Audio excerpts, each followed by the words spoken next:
Life in Victorian London was, for lack of a better word, stressful. It was crowded, noisy, the air was filled with pollution, the river smelled like sewage, a good portion of all consumer products were poisonous, and jobs involved working long hours in grueling conditions.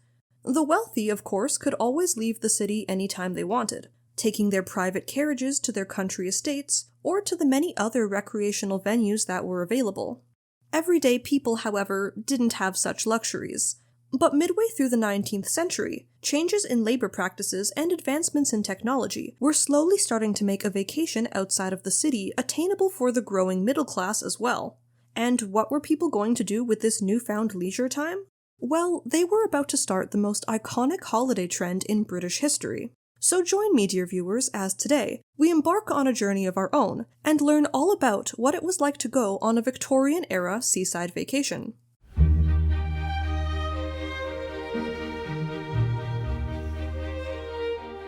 A trip to the beach first became popular in Britain during the mid-1700s.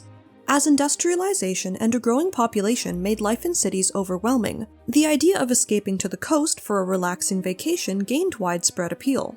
Not only did the beach offer a beautiful landscape and plenty of opportunities for leisure, but it was also believed to have health benefits, with some doctors recommending a trip to the seaside as a treatment for various ailments.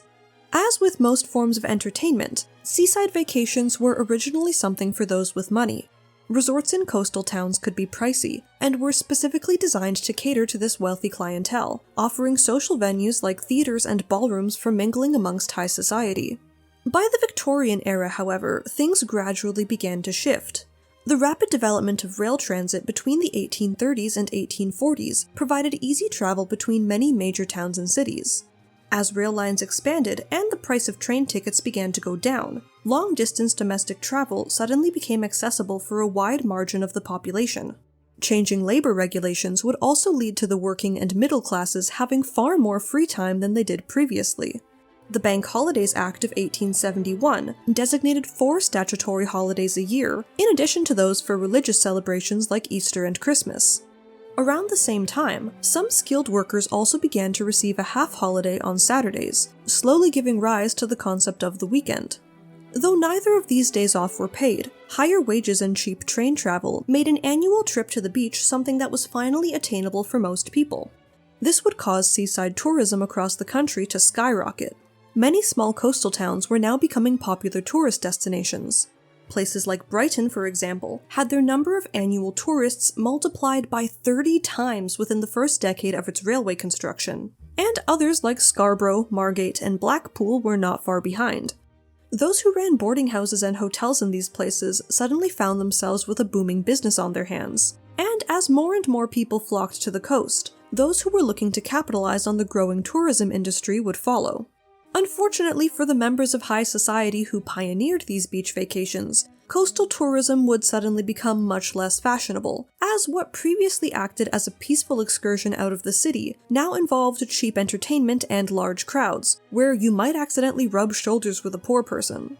As the appeal of these resorts waned, many of the upper-class visitors instead turned to more exclusive and quiet holiday destinations. As for everyone else, however, the fun was only getting started.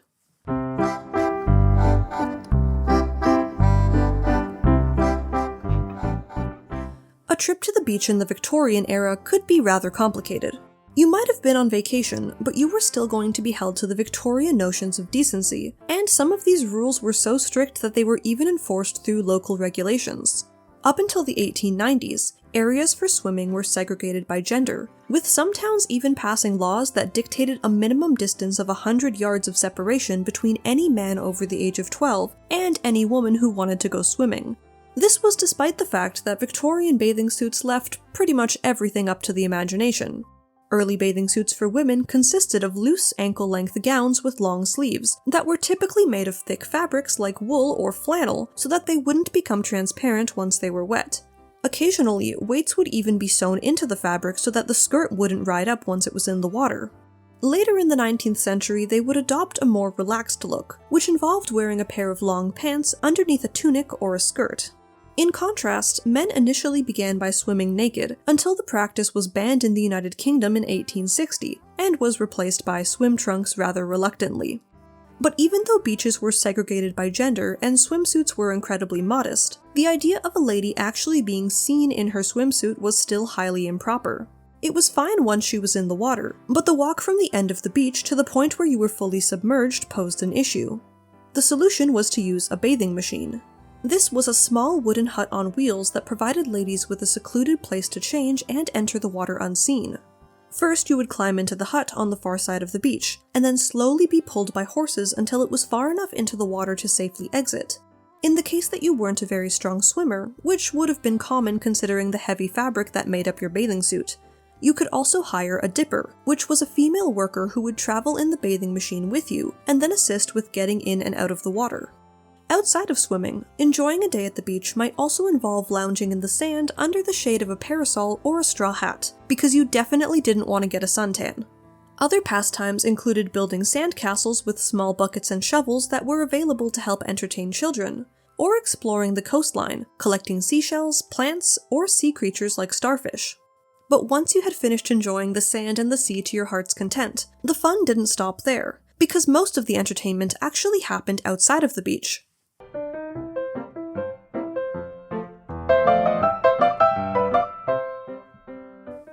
As tourists continued to flock to the coast throughout the late 19th century, seaside towns found themselves at the heart of a thriving tourism industry.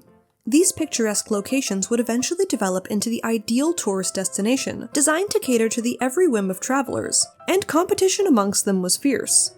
Resorts became large and elaborate, constructing towering pleasure palaces filled with theaters, ballrooms, gardens, and plenty of other things to keep tourists engaged and, more importantly, spending money. Some of the larger resorts like Blackpool even had a zoo, a Ferris wheel, a roller coaster, and a glass-roofed promenade.